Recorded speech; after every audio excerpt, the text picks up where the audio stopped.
Votre groupe de réflexion soutient que peu de choses vont changer après le Brexit, dans la mesure où le Royaume-Uni pourra encore accéder au marché unique européen. Pouvez-vous nous en dire plus? Les enjeux sont tout simplement trop importants pour que les choses dérapent. L'Allemagne exporte beaucoup vers le Royaume-Uni, la Belgique peut-être même plus, les Pays-Bas, les ports d'Anvers et de Rotterdam. Il y a aussi les constructeurs automobiles allemands.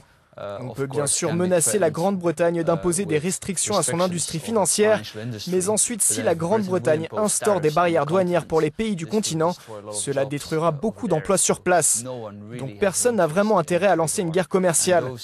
Et ceux qui disent que le continent a l'avantage, je crois qu'ils se trompent. Ce n'est pas parce que 200 000 emplois risquent de disparaître en Grande-Bretagne et que seulement 100 000 risquent d'être perdus en Allemagne que tout d'un coup, Angela Merkel serait d'accord pour mettre en péril ces 100 000 emplois. Pensez-vous que ce vote va ouvrir la voie à d'autres référendums dans lesquels les électeurs d'autres pays diront s'ils veulent ou non quitter l'Union?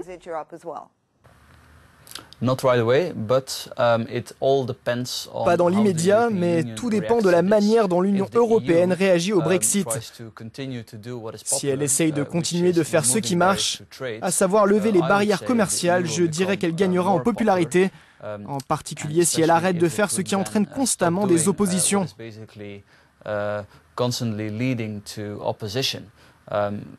Chaque fois que l'Union essaye de préserver l'activité d'entreprises comme Ryanair ou Wizz Air sur le continent, il y a peu de gens pour la critiquer. C'est toujours quand Bruxelles intervient dans les questions budgétaires nationales, organise des transferts fiscaux entre États membres ou tente de gérer dans les moindres détails, comme les décisions en matière d'asile, qu'un fort euroscepticisme s'exprime. Donc Bruxelles devrait réellement mettre fin à l'aspect politique de la coopération européenne et se concentrer sur sa fonction d'organisation dédiée à la levée des barrières commerciales.